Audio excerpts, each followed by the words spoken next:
Mas mahigpit nang ipinatutupad sa EDSA ang Yellow Lane Policy kung saan lamang pinapayagang dumaan ang mga city bus.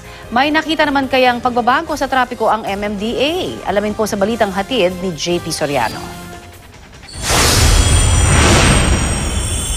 Ganito po karami ang city buses natin, Hindi po namin alam kung saan gagaling po. Ang dami po. Kuha ito ni MMDA Task Force for Special Operations Chief Bong Nebriha sa Yellow Lane o Bus Lane sa EDSA. Ang pilang ito ng mga city bus mula raw Timog Avenue hanggang Santolan. Tuloy-tuloy naman ang biyahe ng mga pribadong sasakyan. Wala pong provincial buses dyan dahil po yung mga provincial buses ay pinapayagan namin sa third lane. So 2 lanes lang po yan.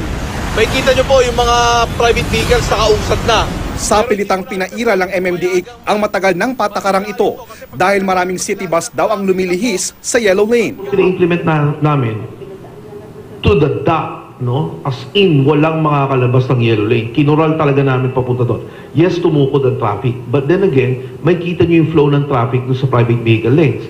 Sabi ng MMDA, mas maghihigpit talaga sila sa mga bus na hindi susunod sa Yellow Lane Policy. Tama lang po yan, Yellow Lane ang susundin.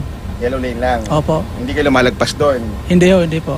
Bukod sa mga pasaway raw na bus drivers na hindi nananatili sa Yellow Lane, isa pa raw problema, ang mga city bus sa tila ginawang terminal ang mga loading at unloading base ng bus sa EDSA. Pag siya mo loading, unloading, magsakay ka lang, hindi ka mag-aantay.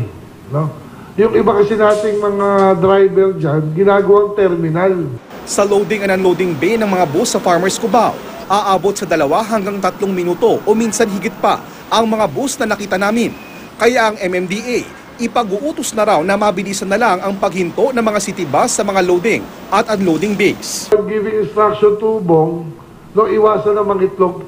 Yung harap kung kaya 30 seconds, walisin natin. Awa naman yung mga senior, mababagal po yan. Dapat yung 2 pintuan maluwag. Yun ang dapat talaga. Kasi kung pilitin natin ng ganyan, hindi nakakayanin 30 seconds. Nahirapan po yung mga pasahero. Tama lang yun para mabilis yung flow ng traffic. Bukod sa problema sa traffic sa EDSA, pinaghahanda na rin ng MMDA ang mga motorista para sa partial closure ng Estrella Bridge Service Road papuntang JP Rizal sa Makati simula sa March 23 alas 11 ng gabi.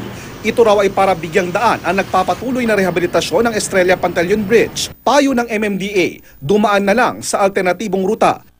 JP Soriano, GMA News.